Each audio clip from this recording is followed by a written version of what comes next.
Good morning, everyone, and welcome to today's webinar on crafting a plan for profitable growth and better cash flows.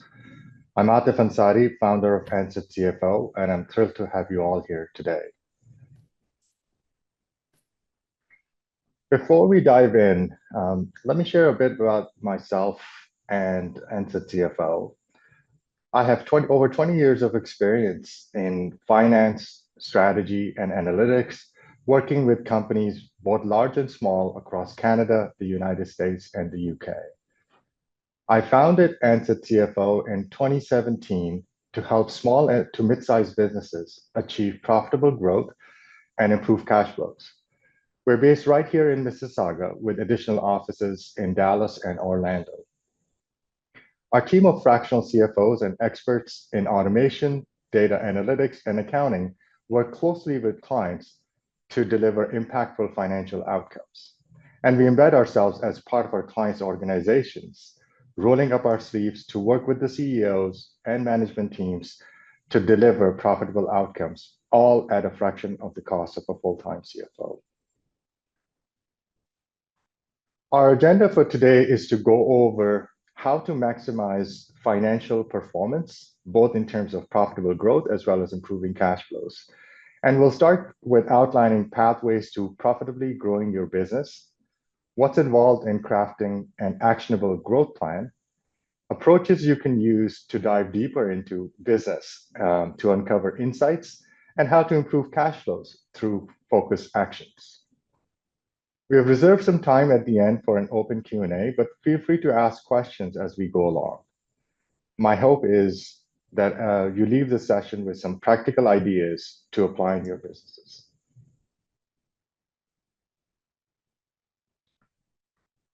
Let's start by exploring various pathways to profitable growth. Businesses can grow by acquiring new customers, increasing sales to existing customers, retaining customers for longer periods, expanding into new markets, and improving margins. However, it's important to recognize that not all growth comes from these actions. In fact, a recent McKinsey study of 200 small to mid-sized companies in the US called the granularity of growth found that 58% of growth came from segments operating in markets with strong underlying momentum, and 36% from mergers and acquisitions. This highlights the importance of reallocating resources and management focus towards high growth opportunities. Now, what are momentum markets? Momentum markets are those that exhibit strong underlying growth due to favorable economic, demographic, or technological trends. These markets are characterized by increasing demand for products and services driven by factors such as economic growth, demographic shifts, technological advancements, regulatory changes, and shifts in consumer preferences. Think about the sustainable and EV market, electronic vehicle market, where there's been a growing trend towards sustainable energy and vehicles which are electric that helps the environment. And Tesla is one example of which is kind of operating in that momentum market and gaining from there and experiencing significant growth. So what does that mean in terms of your business? Understanding and identifying momentum markets is actually crucial for any business seeking profitable growth. By reallocating resources and management focus towards these growth opportunities, companies can capitalize on inherent market momentum and achieve sustainable growth. This may involve investing in new capabilities, strategic acquisitions, and sometimes, frankly, divesting from slower growth segments to focus on high growth opportunities. Consider a company with two core product segments. The product one accounts for roughly 90% of revenues, but operates in a saturated market, growing at only 2% per year. And the second product makes up 10% of the business, but is in a rapidly expanding market, typically growing 2x every year. The company would likely experience faster growth by pivoting towards the second product investing in those capability in that product, and possibly divesting from the first product to focus on capturing growth from the potential of the second product.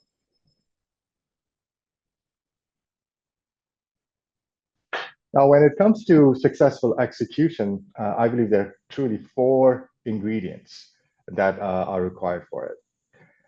Any successful execution of a strategy requires strategic and financial clarity, focused actions, and effective communication. Strategic clarity involves understanding your business, customers, and market environment. Financial clarity means knowing which products, services, and markets are actually profitable, and by extension, which ones are not. Focus actions are specific steps needed to execute on your strategy, and communication ensures all stakeholders are aligned. A recent Harvard Business Review study concluded that most businesses fail not because they lack a strategy, but because they fail to execute it effectively. Execution of even a not so perfect strategy is often more effective than a perfect strategy with poor execution.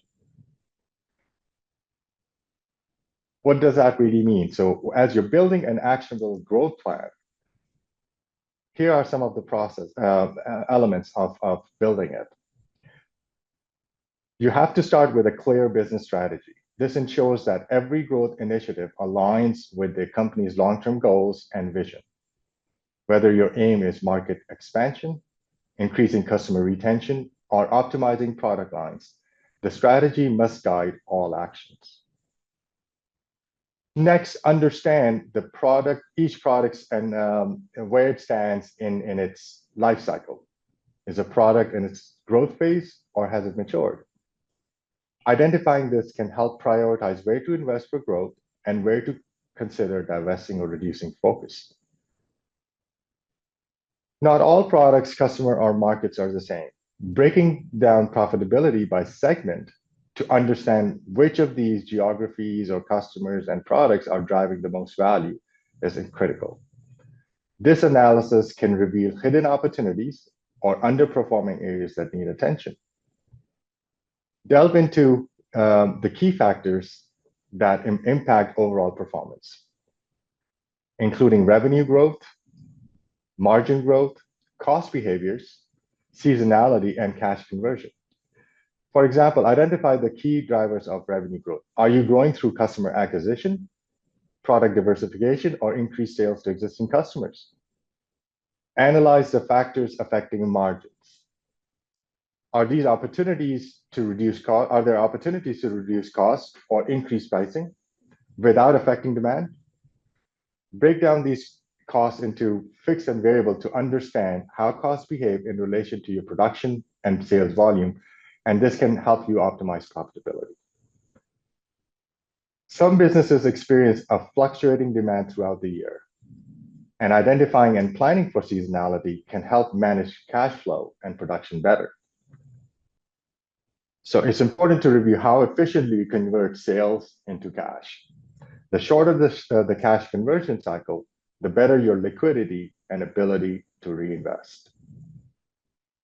Now, compare your business performance against industry benchmarks, if the data is available, or internal historical performance. This can highlight areas where you are outperforming or underperforming to provide insights for improvement. Now, gather these insights together and build a detailed financial model. Test different scenarios to understand the potential impact of various strategies, such as increasing marketing spend, launching new products, or changing costs. Based on your analysis, prioritize actions, specific actions that will help you grow revenue and improve profitability. This might include entering new markets, launching new products, or cutting underperforming product lines. Ensure that all stakeholders throughout this process and who are involved, whether those are your customers, your employees, your stakeholders internally, understand the growth plan. Clear communication throughout the organization ensures that alignment and increases the likelihood of successful execution. Finally, regularly track performance against the financial model and growth plan. and adjust strategies as needed to stay on course and meet targets.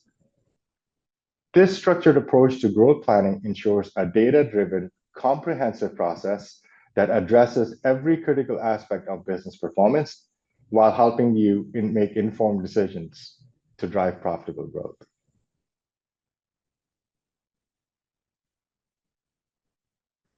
Now let's take a deeper, go to a deeper level where how do we dig more into getting strategic and financial clarity?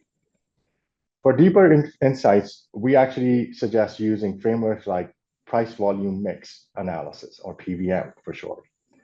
PVM analysis helps identify revenue and margin drivers, which helps you really understand what is going on in your business, what are the true drivers of performance for your business, so you can distinguish between where to focus or not. And for segmentation, we suggest using BCG's, which is Boston Consulting Group, their matrix, which classifies products based on market growth potential and market share. These tools help optimize your product portfolio and make informed decisions. So what is PVM analysis? PVM analysis is a powerful financial tool that can significantly benefit businesses by offering insights into factors driving their revenue and margin changes. It helps break down revenue and margin changes into three components: price, volume, and mix, hence the word PVM. This allows pinpointing exactly what is driving revenue or margin growth or decline. For example, if you see changes in pricing, the number of products sold or mix, and you can model it to say, well, if I increase my price by X, how much of a change it actually does on the volume, and vice versa.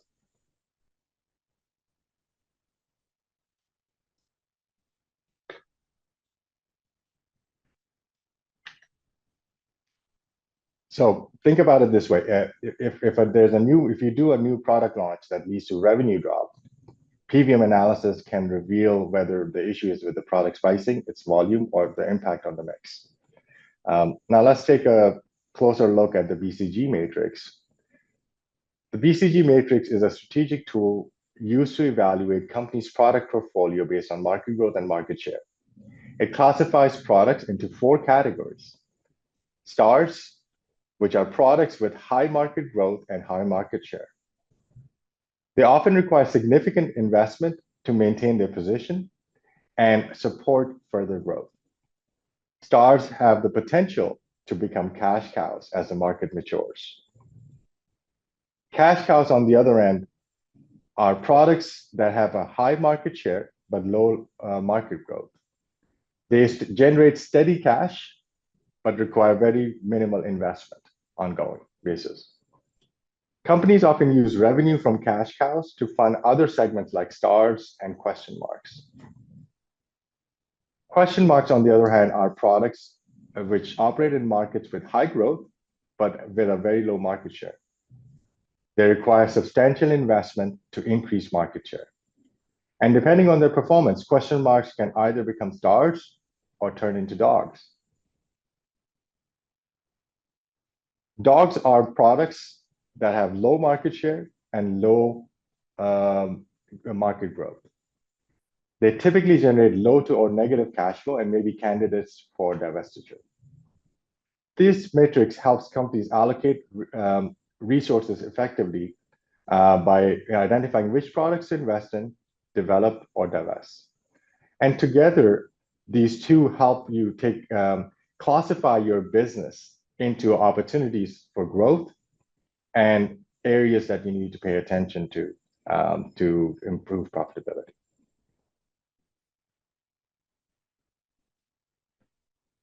Now that you have built your plan, how do you track performance and communicate it throughout the organization for successful execution? We suggest using balanced scorecard.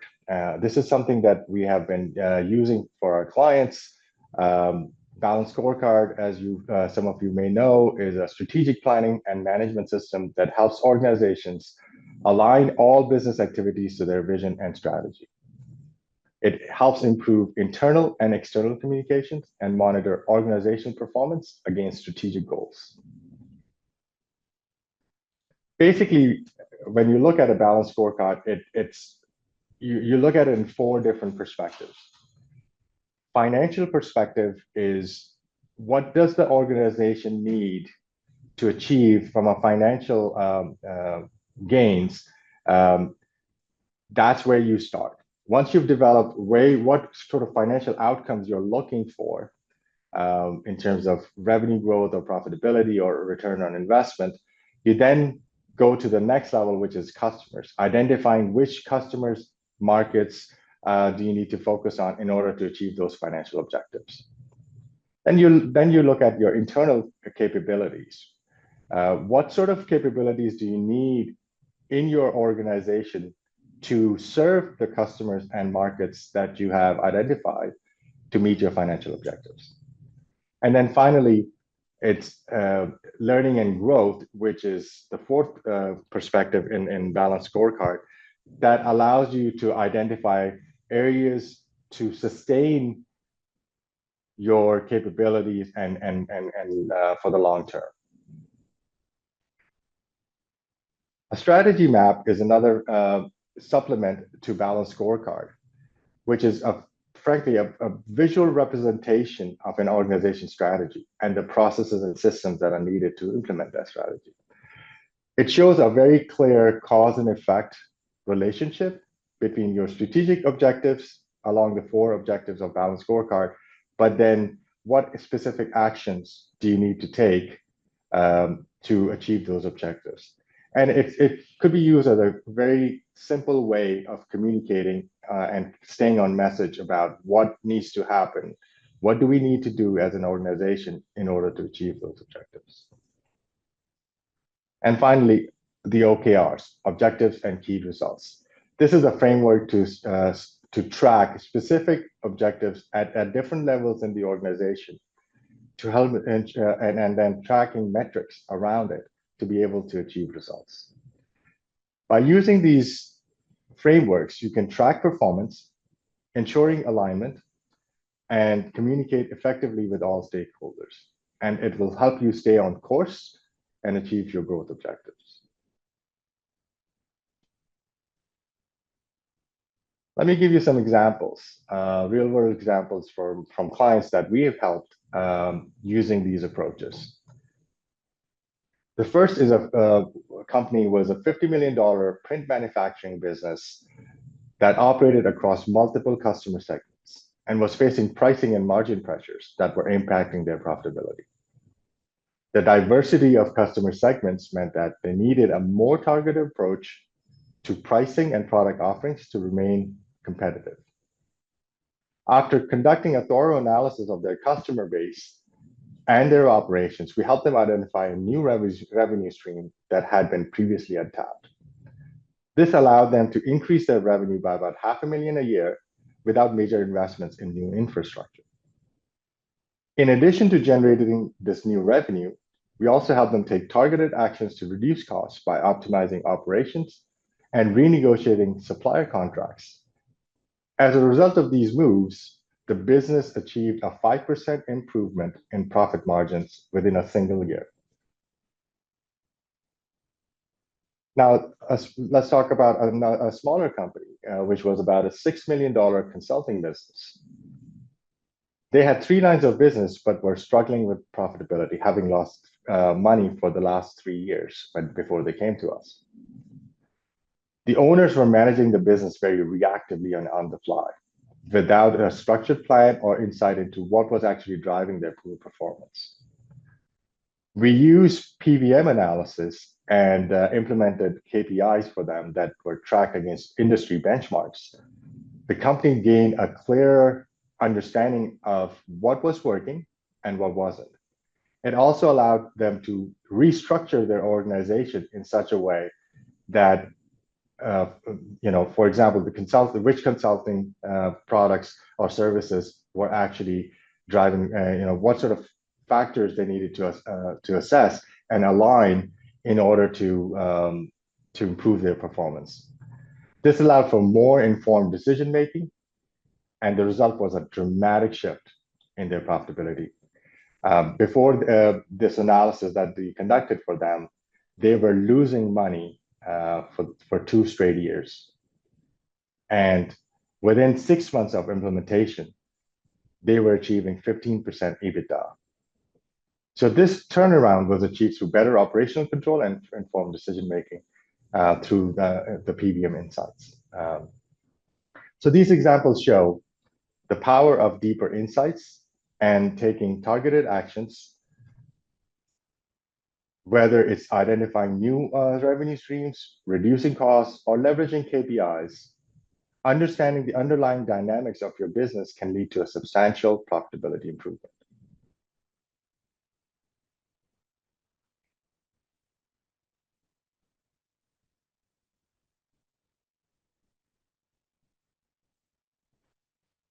Now let's change gears and talk about cash flows.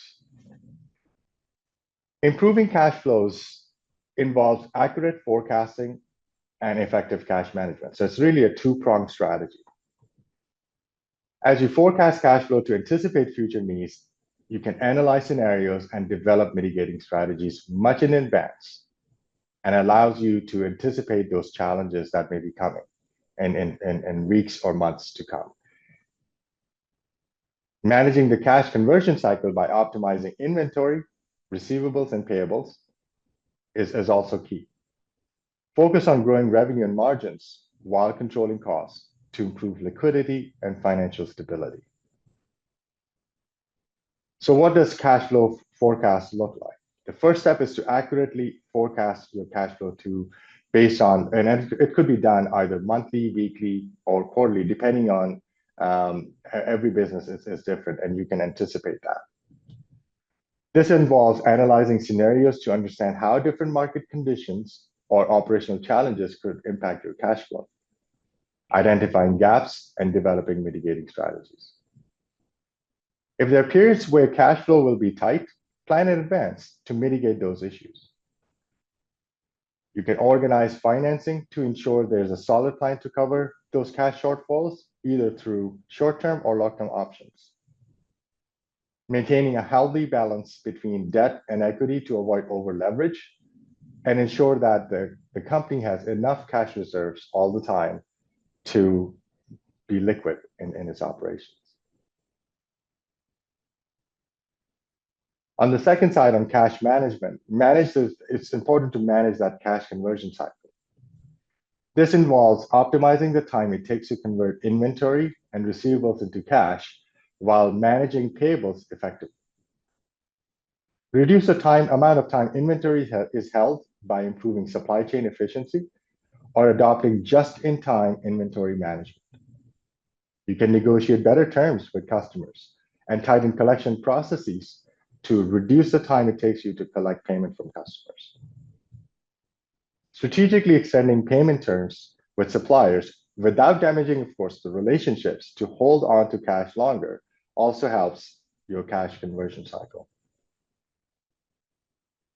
In addition to controlling costs, focus on growing both the top line revenue and margins. The more margins you have, of course, the more cash the business generates. And finally, keep a close eye on operational costs. Reducing fixed and variable costs without sacrificing quality or efficiency will lead to more cash available for reinvestment or for managing debt. By focusing on these key two-pronged elements of improving cash flows, a company can significantly improve its cash flow and ensure long-term financial health. Let me give you a couple of examples from companies that we help in their cash flows, and how gaining deeper insights into business and taking quick and targeted actions can lead to significant improvements in cash flow. The first company was about a $35 million manufacturing business that faced cash flow issues due to seasonality in the construction industry. We helped them gain clarity on customer projects, tighten collections, and control costs. And they generated an additional $1.5 million in cash within 9 months. We also implemented robust cash flow forecasting process for them to anticipate their future needs and plan for financing in advance. These actions improved their financial stability and allowed them to pay down the debt that they had on their business. The second company was a $15 million staffing business, which was quite seasonal.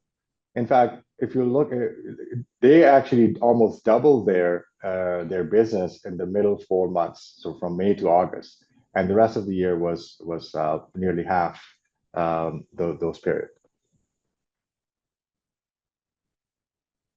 And as a result of this significant growth that was required in the call it summer months, they had to quickly.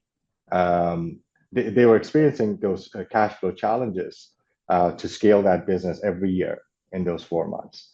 So we helped them organize an operating line of credit, negotiated advances from customers, and switched them to bi-weekly invoicing. They would typically invoice monthly, but in this case, we moved them to bi-weekly invoicing so that they can quickly collect cash and manage their cash flow. We also implemented a detailed cash flow forecasting process for them to manage these fluctuations from seasonality. And these actions improve their cash flow predictability and maintain liquidity during peak periods. These examples show the power of deeper insights and taking targeted actions, whether it's gaining clarity on customer projects, tightening collections, controlling costs, or switching to a more frequent invoicing helps lead to substantial improvement in cash flow and overall financial stability.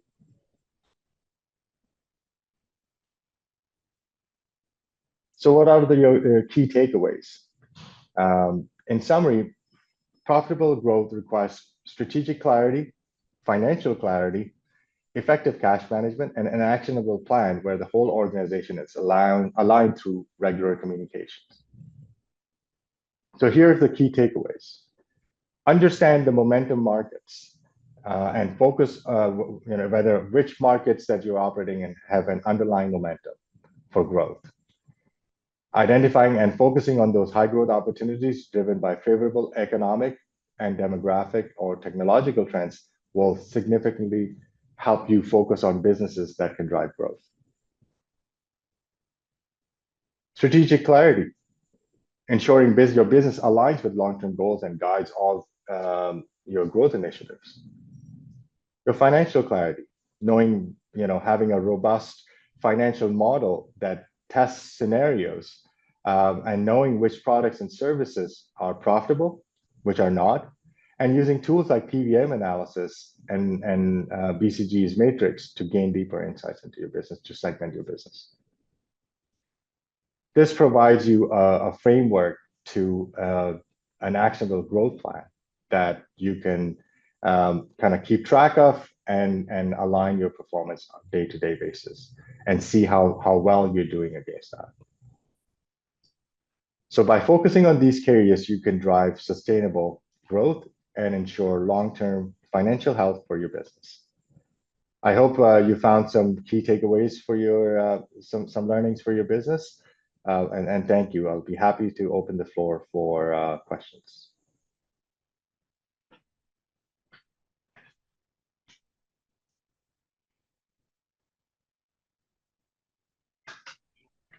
Thank you, Atif, for this presentation. It gives some good guidelines about how to become profitable or to sustain profitability. It's useful for me. Thank you. Thank you, Atif. Good presentation. I just wanted to know, is there a particular market segment where you provide your services, like in terms of turnover, or is it you go for big ticket clients? What kind of segment do you propose your service? So most of our clients are actually, let me actually stop sharing so I can see everybody better. So we actually focus more on technology companies, manufacturing and industrials, as well as B2B service companies. That's where most of our clients are. And typical clients that we take on are small to mid-sized companies, anywhere from $2 million in revenues all the way to $50 to $60 million revenue. Okay. Because anything and any company, larger than that typically would have their full-time CFO. Yeah. And you don't take those below 2 million? Typically not. Okay. I mean, there are exceptions in the startup world that where, if we see a lot of potential in the business, then we see them that we can help them get on a growth trajectory faster, then we will make exceptions. But generally, our clients are generating at least 2 million revenue. Okay. Can you share your connections here, Atif? So if we need to connect later on, we can have direct connection. Absolutely. Let me just share my contact information. So you can find me on LinkedIn or you reach out to me at atif@ncitcfo.com. Feel free to reach out to me if you have any specific questions about the presentation, or you want to discuss something offline about just specific business or clients.